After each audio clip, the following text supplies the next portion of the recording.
नमस्कार साथियों, स्वागत है आप सभी साथियों का आपके अपने YouTube channel study with Ravindra academy पर। प्यारे साथियों, आज की वीडियो लेक्चर में अपन चर्चा करेंगे जो भी साथी जो भी भाई चतुर्थ श्रेणी की तैयारी कर रहे हैं उनके लिए ये वीडियो रहेगा कि किस प्रकार अब आगे की तैयारी करनी है, कितना हमारा सिलेबस कंप्लीट हो चुका है, कौन कौन सी चीज़ें हैं वो हमें अपनी तैयारी के दौरान अब अप्लाई करनी चाहिए और किन किन गलतियों से हमें बचना चाहिए साथियों।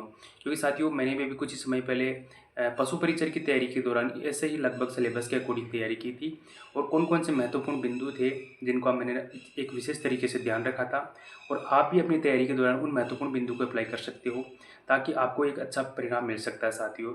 हालांकि साथियों मेरा पशु परिचर में फाइनल सिलेक्शन नहीं हो रहा है क्योंकि मैं फोर्थ शिफ्ट में था और मेरे 13.5-14 मार्क्स थे वो कम हो गए हैं, तो मेरा फाइनल सिलेक्शन नहीं हो रहा। लेकिन फिर भी मैं अपनी तैयारी में जो अनुभव किया है, जो मैंने सीखा है वो मैं आपके लिए आपके लिए साथियों अगर वो थोड़ा बहुत भी फायदेमंद रहेगा तो मेरे लिए ये अच्छी बात रहेगी साथियों। तो साथियों सबसे पहले तो अपन बात कर लेते हैं कि हमारा सिलेबस कंप्लीट अगर हो गया है। सबसे पहले दो इस कैटेगरी में दो साथी हो सकते हैं कि एक तो वो साथी जिनका सिलेबस अभी कंप्लीट नहीं हुआ है और कुछ साथी ऐसे हो सकते हैं जिनका कंप्लीट सिलेबस एक बार कंप्लीट हो चुका है। तो जो भी साथी जिनका अभी तक एक बार भी सिलेबस कंप्लीट नहीं हुआ है वो साथी क्या क्या करेंगे, वो साथी अगले एक मंथ तक, यानी आज 18 जून हो गई, अगली जो 18 जो जुलाई है या 20 जुलाई तक मान लीजिए, आप साथी जिनका सिलेबस कंप्लीट नहीं हुआ है वो एक बार अपना अच्छे से सिलेबस कंप्लीट कर लीजिए साथियों। और जो भी बुक्स आप पढ़ रहे हो उनको चेंज मत कीजिए, जो भी आप पढ़ रहे हो उन्हीं से आपको एक बार अपना सिलेबस कंप्लीट करना है साथियों। और उसके बाद में साथियों आपको क्या करना है, उसके बाद में आपको टेस्ट सीरीज लगानी है और उसके साथ में आपको रिवीजन करना है।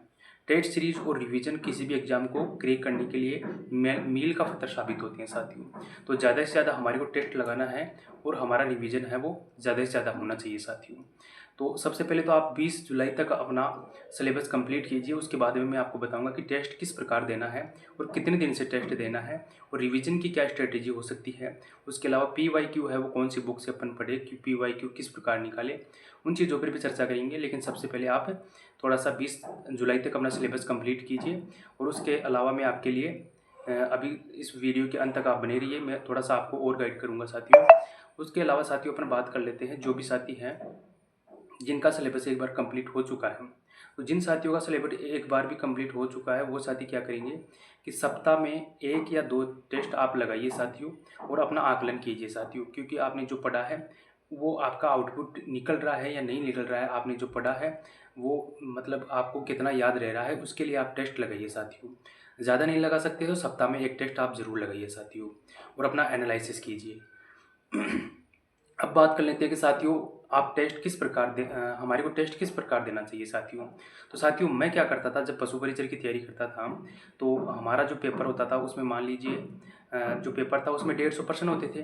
तो मान लीजिए मैंने कोई टेस्ट दिया और अगर उस टेस्ट में मेरे 100 ही क्वेश्चन सही हुए तो मैं क्या करता था, मैं ऐसे नहीं करता था कि टेस्ट दे के उस बुक को रख देता था। ऐसा नहीं करना है साथियों।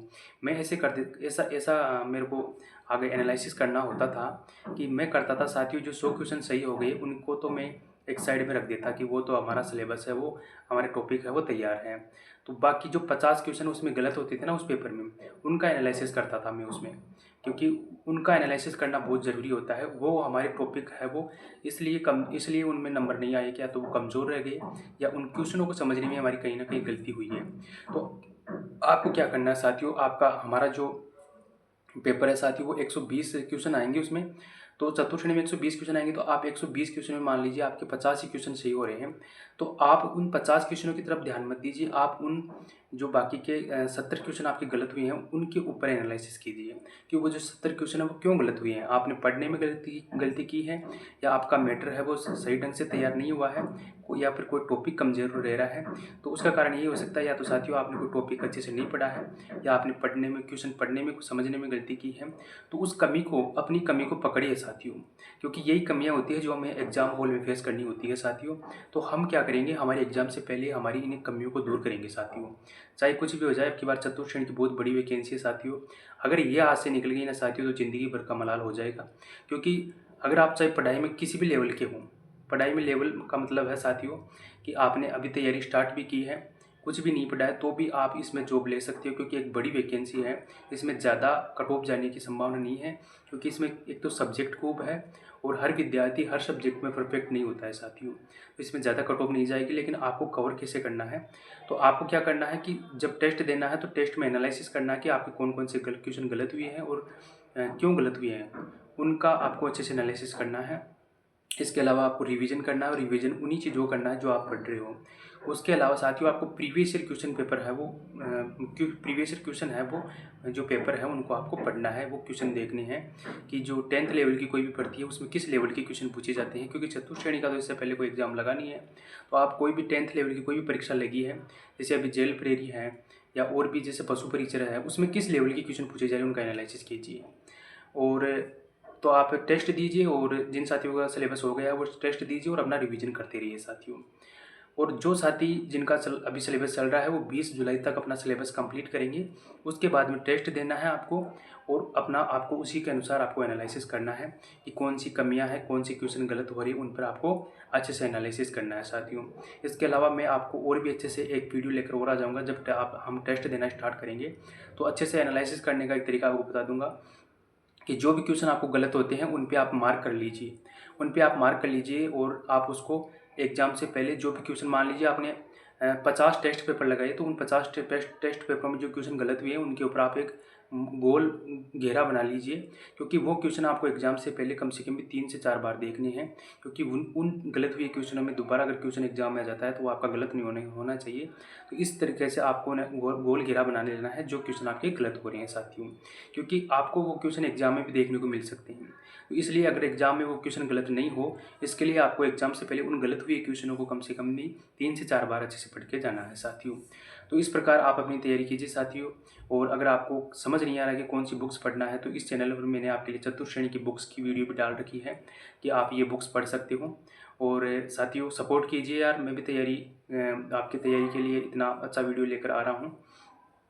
तो साथियों अगर आपको वीडियो अच्छा लग रहा है तो चैनल को सब्सक्राइब कर लीजिए, क्योंकि मैं आपके लिए वीडियो लाता रहूँगा चतुर्थ श्रेणी के लिए। और जो भी मैंने पशु परिचर में जो सीखा है साथियों, क्योंकि यही सिलेबस पशु परिचर में था, यही चतुर्थ श्रेणी में है, तो इस सिलेबस से, इस तैयारी से जो पशु परिचर से मैंने सीखा है वो मैं आपके साथ शेयर करने की कोशिश करूँगा। तो जुड़े रहिए इस वीडियो से, इस चैनल से, निश्चित रूप से आपको फ़ायदा होगा साथियों। तो मिलते हैं साथियों। और बाकी बात पशु परिचर की, तो साथियों वो तो 2 जुलाई की सुनवाई होनी है, तो उसका क्या होगा क्या नहीं होगा वो सब भविष्य के गर्भ में है साथियों। और इसके अलावा जो हनुमान किसान हैं वो अभी धरना प्रदर्शन के लिए भी करे हैं कि उसमें जो जेड फार्मूला है उसको हटाएंगे और पी फार्मूला लागू करेंगे साथियों। तो अगर वो धरना प्रदर्शन करते हैं तो हम सभी साथियों को मिलकर उनके साथ देना है साथियों, क्योंकि आने वाले समय में भी अगर फिर दोबारा से ये चीज़ हमारे को फेस नहीं करनी पड़ेगी, इसीलिए हमें उनका साथ भी देना पड़ेगा साथियों। तो मिलते हैं साथियों नेक्स्ट सेशन में, तब तक के लिए टाटा बाय बाय साथियों, अपनी तैयारी करते रहिए। जय हिंद साथियों।